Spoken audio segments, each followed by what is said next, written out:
What's up, everybody? Welcome back. Hope everybody's having a great day or night whenever you're watching this. I want to talk about the Philadelphia Eagles, man. They've been really winning in free agency through the first couple of days with some big splash signings, but also some good under the radar signings. I really like what Howie Roseman and company has done for Philly because they've added some things that they severely lacked last year and some more star power. Obviously, we're going to talk about guys like Saquon. I want to break down a little bit about the main three that they've signed, in my opinion, as well as the other complementary pieces. Before I do, if you're new to the channel, please subscribe. If you enjoy this kind of content, please like the video. But in the comments, let me know what your favorite signing so far of the offseason was for the Philadelphia Eagles. I'm only going to talk about the guys that they have brought in from other teams. So I'm not going to talk about the re-signs or anything like that because those were good. But the newcomers, we got to understand those guys. So to put it simply, the three main ones we're going to talk about in this video, obviously you have star running back Saquon Barkley. You have underrated up-and-coming star D-end and Bryce Huff from the Jets. Not a lot of people know about him, but you're going to know about him by the end of this video. And then you have heat-seeking missile, vocal leader, CJ Gardner-Johnson. That's going to add something to that secondary that they were lacking, and I'm going to get into that too. But, you know, we got to start with Saquon. He is the biggest name on the board. He was the biggest fish at running back, and they got him, right? They took him from a division rival, and I'm going to take a little bit of a tangent with this because I have this comparison that I've kind of thought about. Saquon and Anakin Skywalker. And you're going to wonder what the hell how is he going in there? Right, Saquon is essentially joining the dark side in the Philadelphia Eagles. Just ask Tiki Barber about it, right? But Anakin, basically, obviously he turns. Saquon is up and coming, full of promise. Same thing as Anakin.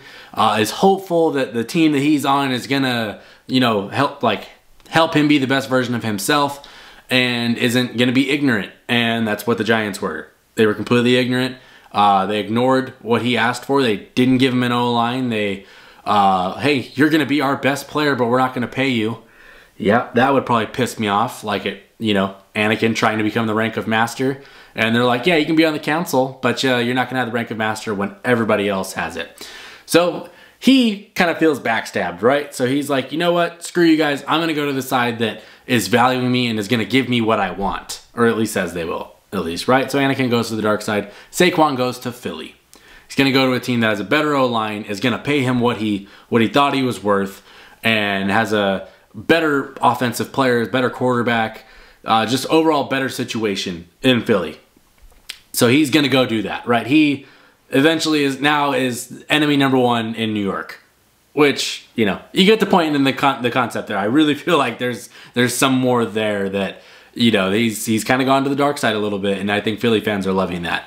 But ultimately, Philly just needs to run the damn ball. When you have a line as good as them, obviously you're not going to have Jason Kelce anymore. Congrats on the retirement.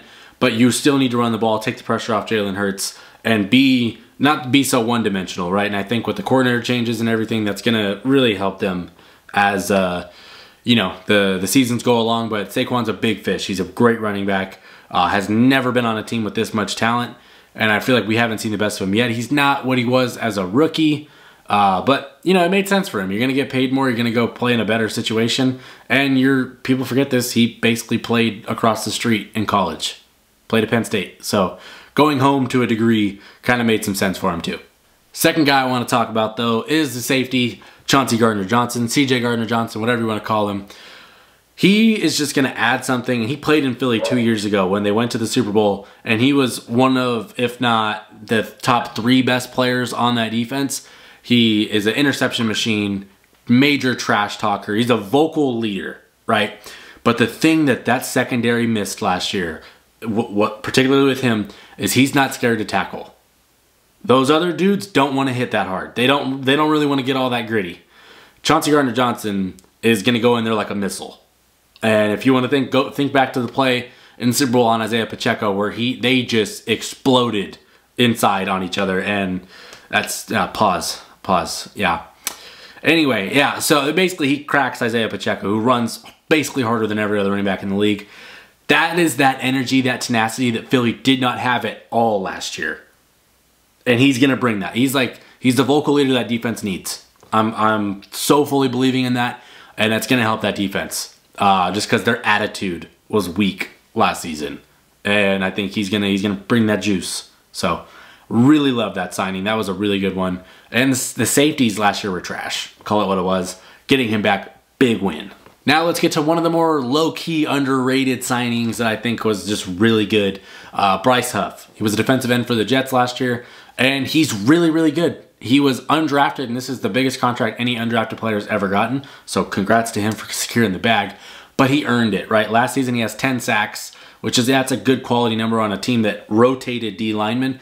He played about half the amount of snaps of Haason Reddick and Josh Sweat, who are Philadelphia Eagles at this moment in time, and are very, very good defensive ends. Played about half the amount of snaps as them and pretty much had very identical statistics. They were very close. And so, you figure if he plays as many snaps, he probably has a lot bigger numbers than them.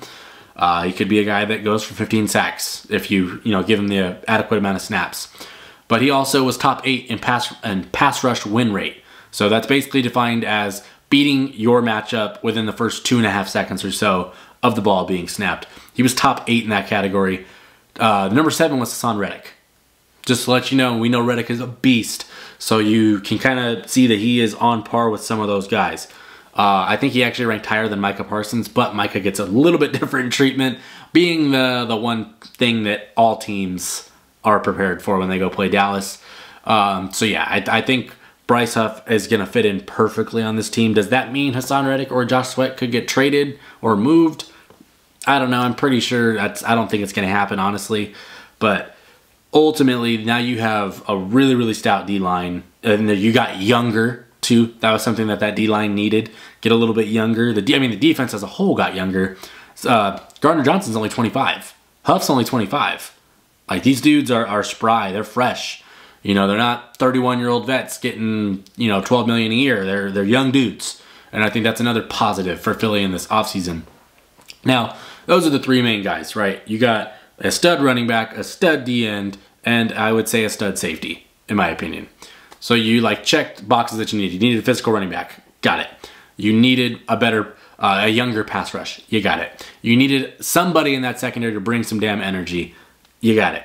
Now it's more, okay, you're going to work through the draft. You're going to work through the rest of free agency, but they do have a couple more low-key signings. Matt Hennessy was a Falcons lineman, kind of a backup lineman, but could step in and start if necessary. Devontae Parker probably be great for 4 games a season typically, but having him as your wide receiver 3 or 4, not the worst thing in the world. I think that's pretty solid. And then Zach Bond was a linebacker for the Saints, just a depth piece, rotation piece, whatever. Cool. You needed to add something to bolster your corpse, and they did that. So I think Philly, through the first 48 hours, is dominating in free agency right now.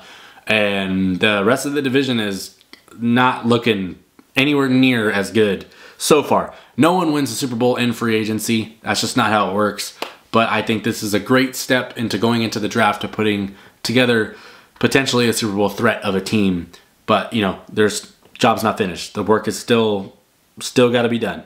But let me know in the comments who your favorite signing was so far for the Philadelphia Eagles. What are you thinking about heading into the draft? I definitely think they might be going interior O-line in the first or second round. You got to get some more juice there without Kelsey. So I think that's going to be something that they definitely do. Maybe a corner, maybe a linebacker. They still have some holes. Still got some holes. It's not by no means a finished product, but through 48 hours of free agency, they've definitely juiced up their whole roster.